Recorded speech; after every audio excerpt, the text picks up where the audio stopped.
नमस्कार, एबीपी गंगा देख रहे हैं आप। मैं अवधेश। मुद्दे की बात की शुरुआत करते हैं। कोरोना और लॉकडाउन के बीच सूबे के सीएम योगी का नायक अवतार सामने आया है।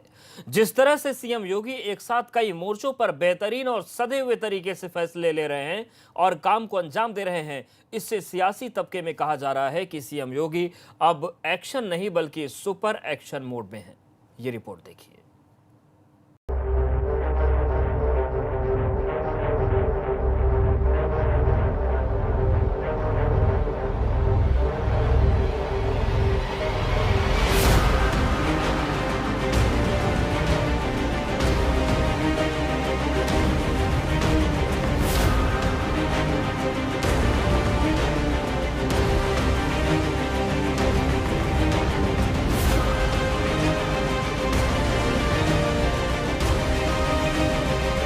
पूरा देश कोरोना के चलते लॉकडाउन की समस्या झेल रहा है।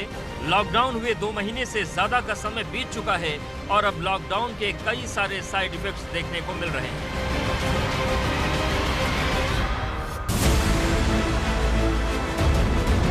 पूरे देश में केंद्र सरकार सहित राज्यों की सरकारें कई मोर्चों पर बेबस सी नजर आ रही हैं।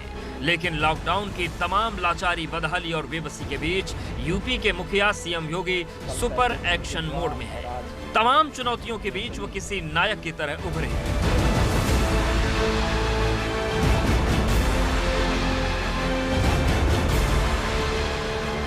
उत्तर प्रदेश के मुख्यमंत्री योगी आदित्यनाथ इस कोरोना काल और लॉकडाउन के बीच लगातार काम में जुटे हुए हैं, लेकिन अब मुख्यमंत्री Yogi Adityanath ground reality check करने के लिए एक्शन मोड में आ गए हैं।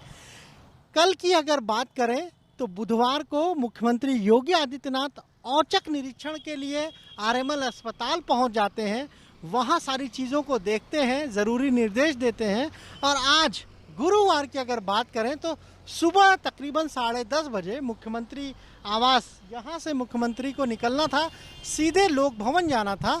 और लोक भवन के लिए जो मुख्यमंत्री का रूट रहता है, हम आपको अगर दिखाएं इस तरफ, तो ये रास्ता जाता है जहाँ पर अभी हम आपको दिखा रहे हैं। इधर से मुख्यमंत्री आवास के लिए ये रास्ता होते हुए जाता है। मुख्यमंत्री आवास से निकलते हैं।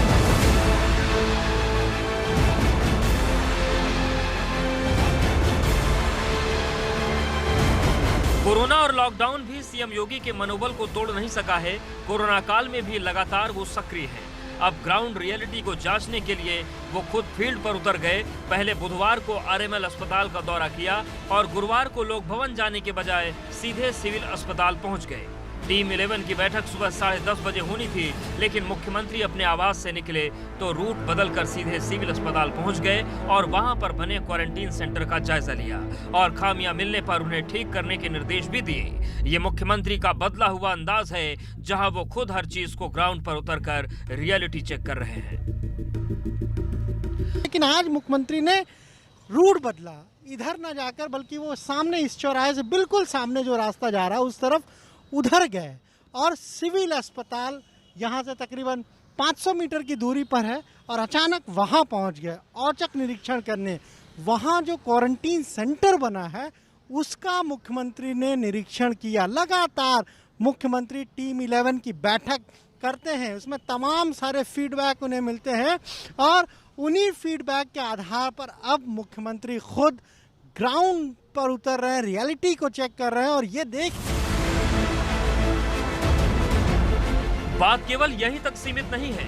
लॉकडाउन में विकास के लिए निर्यात हब बनाने की बात हो या दूसरे राज्यों से मजदूरों को लेकर आकर सही सलामत उनके घरों तक पहुंचाना हो या फिर श्रमिकों के स्किल मैपिंग कर उन्हें रोजगार मुहैया कराने का आदेश हो, हर जगह सीएम खुद पहल करते नजर आए। जब मजदूरों के वापस आने और बेरोजगार होने को लेकर चारों तरफ हाहाकार मचा हुआ था, सीएम योगी ने यूपी में वापस लौटने वाले हर श्रमिक को रोजगार देने का ऐलान किया और आज वो यूपी सरकार का सीआईआई, एआईआई, एमएसएमई, नरेटको से करार करने में कामयाब भी हो गए। यानी कि सभी प्रवासी मजदूरों को रोजगार देने के अपने ऐलान को सीएम ने अमली जामा पहना दिया। देश में पहली ऐसी सरकार होगी जो कि हर लौटने वाले की स्किल मैपिंग करा रही है और स्किल मैपिंग जो है वो रोज़गार के लिए बहुत आवश्यक है। तो जो स्किल मैपिंग हो रही है उस स्किल मैपिंग को के हिसाब से हम लोग अब उसको उद्योगों से शेयर कर रहे हैं, जो उद्योगों की एसोसिएशंस हैं उनको भेज रहे हैं। अभी जैसे इसके बारे में पता चला है, उद्योग की एसोसिएशन, उद्योग इंडिविजुअली भी स्वयं भी आ रहे हैं कि साहब हमको वो लिस्ट दीजिए, ताकि हम उस हिसाब से यहाँ पे उनको रोज़गार दे सकें, क्योंकि फैक्ट्रियाँ जो चल रही हैं वो फैक्ट्रियों में अब धीरे धीरे वो अपनी पूरी क्षमता पे जब काम करेंगी तो उनको भी आदमी चाहिए होंगे काम करने के लिए। जिन प्रवासी श्रमिकों और कामगारों को शुरू में कई लोग एक आपदा के रूप में देख रहे थे, ये प्रदेश सरकार की रणनीति का ही असर है कि अब उन्हीं प्रवासी श्रमिकों और कामगारों को उद्योग हाथों हाथ लेने के लिए तैयार है। प्रदेश सरकार आईआईए, सीआईआई और रियल एस्टेट काउंसिल के साथ में अब एक करार करने जा रही है। इस करार से सीधे तौर पर 9.5 लाख कामगारों और श्रमिकों को रोजगार मिलेगा।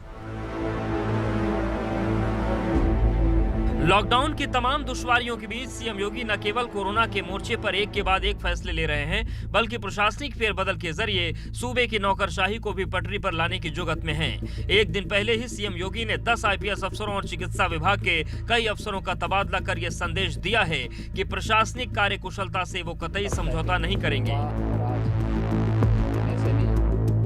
प्रदेश की नौकरशाही को चुस्त दुरुस्त रखने के उनके ताजा फैसले को लेकर हर तरफ चर्चा हो रही है।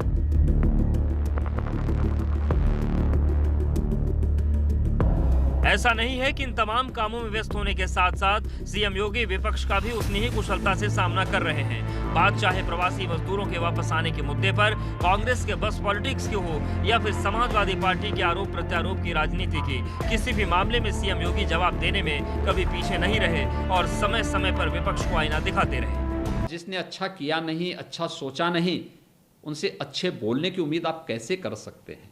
एक नकारात्मक सोच हमेशा नकारात्मक ही बोलता है। और मुझे लगता है कि कांग्रेस हो, समाजवादी पार्टी हो या अन्य जो भी दल हैं, इनकी जो नकारात्मक रवैया रहा है देश के प्रति, वह जनता के प्रति, गरीब के प्रति, किसान के प्रति, वो आज भी उसी रूप में किसी को सहयोग नहीं कर रहे हैं। कुल मिलाकर नायक अवतार लिए सीएम योगी एक साथ कई फ्रंट पर काम कर रहे हैं। यूपी के लिए सीएम का ये नायक अवतार तो नया है ही, विपक्ष और तमाम दूसरे राज्यों की सरकारें भी योगी के सुपर एक्शन मोड को देखकर हैरान हैं और उनके काम करने के तौर तरीकों से सीख भी ले रहे हैं। Bureau report, ABP Ganga.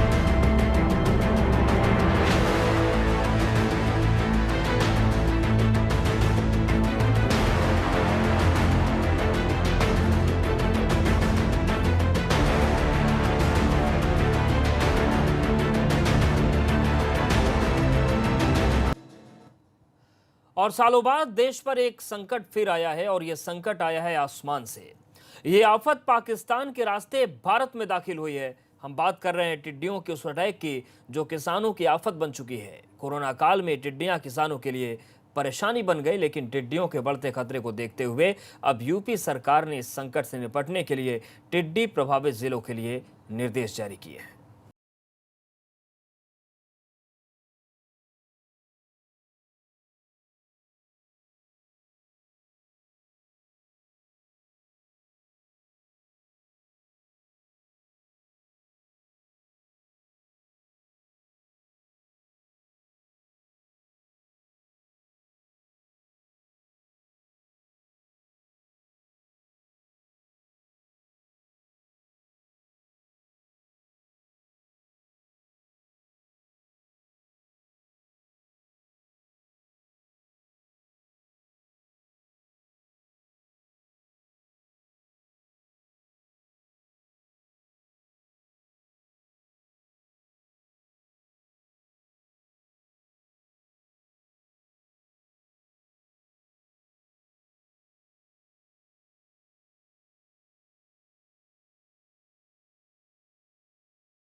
इस वक्त हम मेरठ के अब्दुल्लापुर गांव में खड़े हैं, जहां पर आप देख सकते हैं ये खेत है, किसानों की फसल खड़ी हुई है।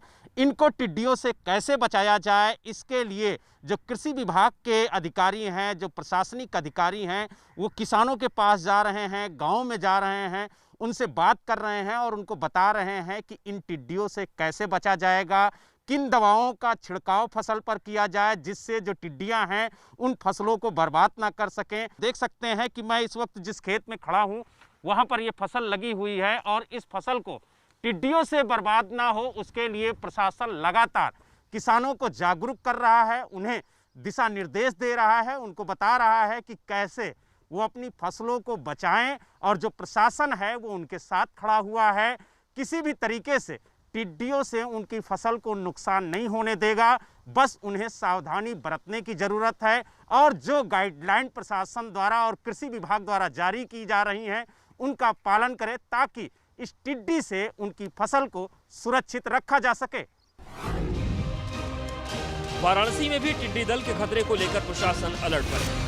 ग्राम पंचायत स्तर पर लोगों को सतर्क रहने की हिदायत दे दी गई है। इसके साथ ही जिलाधिकारी ने आम जनता को जागरूक करने की मुहिम चलाने के निर्देश दिए। पहले कोरोना, फिर गर्मी और अब टिड्डी दल की आफत। किसान परेशान है, किसान भयभीत है। उसे ये लगता है कि इन सारी मुसीबतों से निजात कैसे पाएं। हमारे साथ वरुणा किनारे के कुछ किसान मौजूद हैं, इनसे जानते हैं कि टिड्डी दल इन्हें कितना भयभीत कर रहा है और किस तरह से भयभीत कर रहा है। डरने की तो ये समस्या है कि किसानों का टिड्डी की वजह से तो फसल प्लाट का प्लाट ख़त्म हो जाएगा। अच्छा, एक चीज़ और जानना चाहेंगे, कोई आप लोगों के पास कोई इंतज़ाम है सरकारी तौर पे, आप लोगों को कोई बातचीत की गई, कोई जागरूक करने आया, ऐसा कुछ है? कोई भी नहीं। एक चीज़ जानना चाहेंगे, आपको टिड्डी दल कितना डरा रहा है? बहुत डर है, फसल खराब हो रहा है, पूरा एकदम सूख जा रहा है फसल। हालांकि आपको बता दें कि वाराणसी के जिलाधिकारी ने ग्राम पंचायत स्तर पर टीमें गठित कर रखी हैं कि लोगों को जागरूक किया जाए, किसानों को जागरूक किया जाए और इसके साथ ही दवाओं के छिड़काव की भी मुहिम चलाई जानी है। लेकिन वो मुहिम अभी सारे किसानों तक नहीं पहुंच पाई है। कुछ किसानों को तो जानकारी ही नहीं है कि ऐसी मुहिम भी चलाई जा रही है, लेकिन इसके इतर कई किसान जागरूक भी हो रहे हैं। टिड्डी दल के संभावित खतरे को देखते हुए कानपुर प्रशासन ने भी अलर्ट जारी कर दिया है। प्रशासन ने कृषि विभाग, स्वास्थ्य विभाग समेत फायर विभाग को अलर्ट कर दिया है और टिड्डियों से बचाव के लिए इस्तेमाल होने वाले केमिकल के मुहैया कराने के आदेश दिए हैं। साथ ही किसानों को इसके बचाव के पारंपरिक तरीकों के बारे में बताया जा रहा है। किसानों ने भी टिड्डी दल के संभावित खतरे को देखते हुए तैयारियां शुरू कर दी।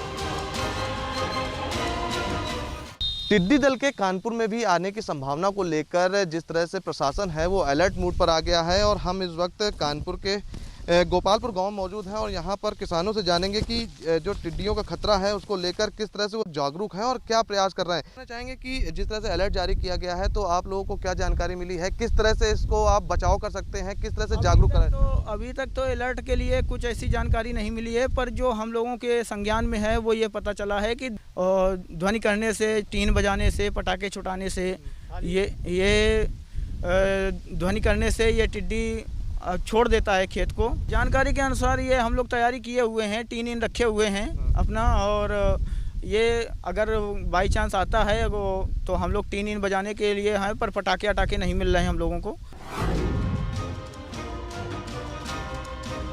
आगरा सूबे का सीमावर्ती जिला है, इसलिए टिड्डियों के खतरे की आशंका सबसे ज्यादा आगरा में है। हालांकि 3 टिड्डियों के दल आगरा के नजदीक से होकर भले निकल गए हों, लेकिन चौथा दल जो राजस्थान में आगरा के बिल्कुल नजदीक है और आगरा में प्रवेश करने को तैयार है। प्रशासन भी इसे लेकर पूरी तरह तैयार नजर आ रहा है।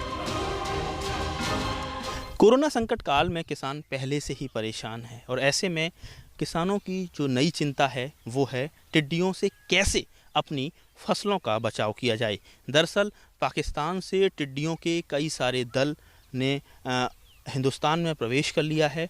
2 ऐसे ग्रुप इस समय आगरा से बाहर होते हुए निकल गए हैं, जिससे आगरा के किसान की फसलों पर कोई नुकसान नहीं पहुंचा है, क्योंकि हवा का रुख बदल गया। जिसमें एक जो दल था वो इस समय झांसी पहुंच चुका है और दूसरा जो ग्रुप बताया जा रहा है वो मुरैना के आसपास बताया जा रहा है, क्योंकि ऐसी हवाएं चली जिससे जो टिड्डियों का दल है वो हवा के रुख के साथ ही आगरा में प्रवेश ना करते हुए बाहर निकल गया। लेकिन अभी चिंता काफ़ी ज़्यादा है, क्योंकि तीसरा जो दल है इस समय वो करौली ज़िले के हिंडौन कस्बे में इस समय टिड्डियों का दल है और अब वो आगरा की ओर बढ़ रहा है। और अगर हवाओं ने अपना रुख नहीं बदला तो आगरा में टिड्डियों का दल प्रवेश कर जाएगा। और ऐसे में किसानों को सबसे बड़ी चिंता ये है कि खेतों में जो फसलें खड़ी हुई हैं कहीं उसको नुकसान ना पहुंचा दे। प्रदेश में तकरीबन 15 जिले ऐसे हैं जहां पर विशेष सतर्कता बरतने के निर्देश दिए गए हैं। यूपी सरकार ने इस पर एडवाइजरी भी जारी की है। हालांकि प्रदेश के कृषि मंत्री सूर्य प्रताप शाही का कहना है कि अभी तक टिड्डियों के केवल 2 जिलों में ही फसलों को बर्बाद करने की सूचना है। इन्हें खेतों से भगाने के लिए दवा का छिड़काव किया जा रहा है। कि मथुरा और एटा में टिड्डी दल का अभी तक कोई प्रभाव नहीं है, न वहाँ पर वो उतरे हैं, और इसलिए आपका ये कहना तथ्य से परे है कि वहाँ मथुरा और एटा में उसका प्रभाव हुआ है। जो टिड्डी दल के उतरने के हमारे पास समाचार हैं वो सिर्फ 2 जनपदों के भीतर हुए हैं, एक झांसी में और दूसरा सोनभद्र में।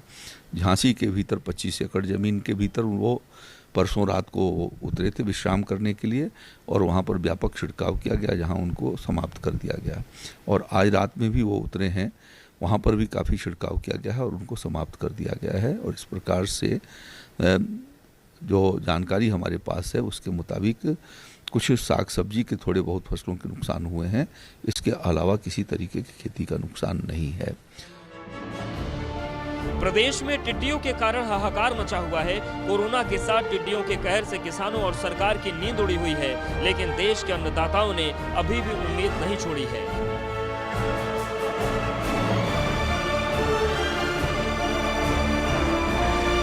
इसलिए कुदरत के कहर से प्रशासन के साथ साथ किसान अपनी तरह से इसे निपटाने में लगे हुए हैं।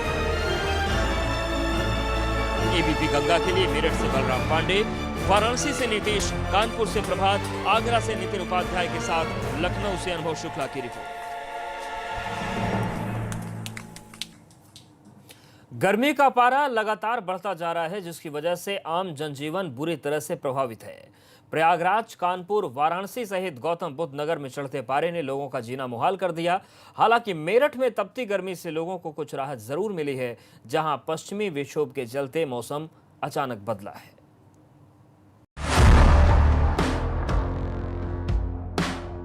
पूरे सूबे में गर्मी से हाहाकार मचा हुआ है। गर्मी ने जनजीवन को पूरी तरह बेहाल कर दिया है। पिछले 1 हफ्ते से पारा चढ़ता ही जा रहा है, जिसकी वजह से लोगों को खासी दिक्कतों का सामना करना पड़ रहा है। संगम नगरी प्रयागराज में कूलर और पंखे बेकार साबित हो रहे हैं। दिन भर लू के थपेड़े लोगों को परेशान करते हैं, तो शाम होते ही उमस भरी गर्मी लोगों को बेहाल करती है। गर्मी के चलते सड़कों का सन्नाटा और बढ़ गया है। जानकारों का कहना है कि प्रयागराज के लोगों को फिलहाल इस झुलसा देने वाली गर्मी से निजात नहीं मिलने वाली है। संगम नगरी प्रयागराज में इन दिनों जबरदस्त गर्मी पड़ रही है। गर्मी की वजह से आम जनजीवन पूरी तरह बेहाल है। यहाँ दिन भर लू के थपेड़े चलते रहते हैं, तो शाम होते ही उमस भरी गर्मी लोगों को परेशान करने लगती है। प्रयागराज की बात करें तो यहाँ पिछले 1 हफ्ते से तापमान लगातार 45 से 47 डिग्री के बीच बना रहता है। आसमान से आग बरसती रहती है, लोगों को खासी दिक्कतों का सामना करना पड़ता है। गर्मी की वजह से सड़कों पर सन्नाटा पसरा रहता है। हालांकि लॉकडाउन की वजह से सड़कें पहले से ही सूनी हैं, लेकिन गर्मी ने इस सन्नाटे को, इस सूनेपन को और बढ़ा दिया है। गौतम बुद्ध नगर में सूरज आग उगल रहा है। चढ़ते पारे ने लोगों का जीना मुहाल कर रखा है। ग्रेटर नोएडा में आज पारा 41 से 44 डिग्री के बीच रहा। ऐसी झुलसा देने वाली गर्मी के बीच लॉकडाउन में जगह जगह ड्यूटी देने वाले पुलिसकर्मियों का बुरा हाल हो रखा है। फिर भी पुलिसकर्मी तपती धूप में अपनी ड्यूटी कर रहे हैं। इतनी गर्मी पड़ रही है, 46 डिग्री सेल्सियस पर गर्मी पड़ रही है, फिर भी हम इसकी परवाह न करते हुए अपने कार्य को तत्पर हैं कार्य के लिए। हालांकि मेरठ में तपती गर्मी से लोगों को कुछ राहत जरूर मिली है। पश्चिमी विक्षोभ के चलते यहाँ मौसम ने अचानक करवट बदला है और तेज हवाओं के साथ आज सुबह से ही बदली छाई हुई है, जिसकी वजह से पारा तेजी से नीचे आया है और घरों में गर्मी और कोरोना की वजह से कैद लोगों को काफी राहत मिली है। पश्चिमी विक्षोभ के चलते मौसम ने करवट बदली है। यही वजह है कि देर रात से तेज हवाएं चल रही हैं और सुबह से बदली छाई हुई है, यानी जो सूर्य देवता का प्रकोप था वो काफ़ी कम हुआ है। और यही वजह है कि मेरठ में जो पारा 45 डिग्री तक पहुंच गया था, आज उसमें काफ़ी गिरावट देखने को मिल रही है और आज जो टेम्परेचर है वो 37-38 डिग्री पर आकर थम गया है। कोरोना और लॉकडाउन की वजह से घरों में कैद लोगों की मुश्किलें तो पहले से ही बढ़ी हुई थी। अब आग उगलती गर्मी ने लोगों की मुश्किलें और बढ़ा दी है। हालांकि मौसम विभाग की माने तो 28 मई के बाद गर्मी से कुछ राहत मिलने के आसार हैं। एबीपी गंगा के लिए प्रयागराज से मोहम्मद मोइन, मेरठ से बलराम पांडे और गौतम बुद्ध नगर से भूपेश प्रताप की रिपोर्ट। और यहाँ पर वक्त एक छोटे से ब्रेक का है, फौरन हाजिर होते हैं।